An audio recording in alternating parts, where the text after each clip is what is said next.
Pressure उपचार सेवा केंद्र फतेहपुर में आपका स्वागत है।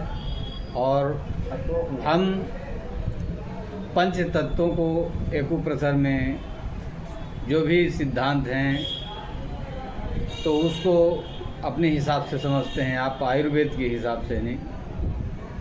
कैसे क्या इसको विवेचना देंगे और कैसे क्या इसका मानक है आपके आयुर्वेद के हिसाब से। आइए हम आचार्य श्री ब्रह्मदत्त शुक्ला जी से इसके बारे में विशेष समझते हैं।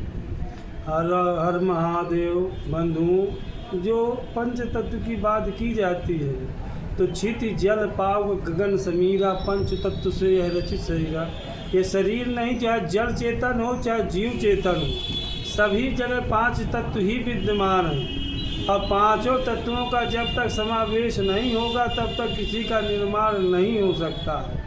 यहाँ तक कि गति नहीं हो सकती है, चाहे जल चेतन हो चाहे जीव चेतन हो। ये हो सकता है कि जैसे हमारे शरीर में 70% जल है, किसी में 40% है, वनस्पति में कम है, भूमि में पंच जल पास, किसी बीज के अंकुरण के लिए जल और पांचों तत्व समान मात्रा में जरूरी है। जैसे हमारे हाथ में 5 अंगुलियां हैं, पांचों अंगुलियां बराबर नहीं हैं, कोई छोटी है और कोई बड़ी है, कोई मोटी है, कोई छोटा है, तो उनका उस अंगुलियों का ये भावार्थ सिद्ध होता है कि हमारे शरीर में कौन सी चीज़ की कितनी मात्रा है। जैसे हमारे ये अंगुली है सबसे बड़ी होती है, ये अंगुली सबसे छोटी होती है, तो यह किस तत्व का सूचक होती है और यह किस तत्व का सूचक है। इसका स्थान इतना क्यों छोटा है और इसका स्थान इतना बड़ा क्यों है। ये आकाश है, ये ज़्यादा है, विस्तृत है, फैला हुआ है, और ये पूरा मेरुदंड ब्रह्मांड से जुड़ा होने के कारण सब सिद्ध करता है। इसीलिए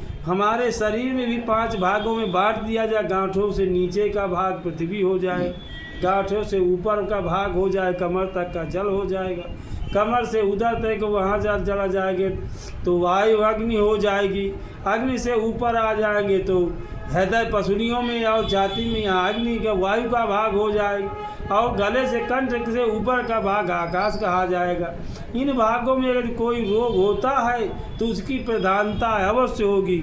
इसीलिए अग्नि के स्थान में पेट में जो भी 7 धातुएं बनती हैं वो अग्नि से, अग्नि ही उनका पाचन करती है और निर्माण करती है। इसीलिए जठरे बलम तस्य बलम, जिसकी जठराग्नि बलवान है वही बलवान है, और जिसकी अग्नि बुझ गई वह रोगी हो गया और शक्तिहीन हो गया। इसलिए जठरे बलम तस्य बलम, सबको अपनी अग्नि के अनुरूप ही आहार और भोजन और जठराग्नि की रक्षा करना चाहिए। हर हर महादेव।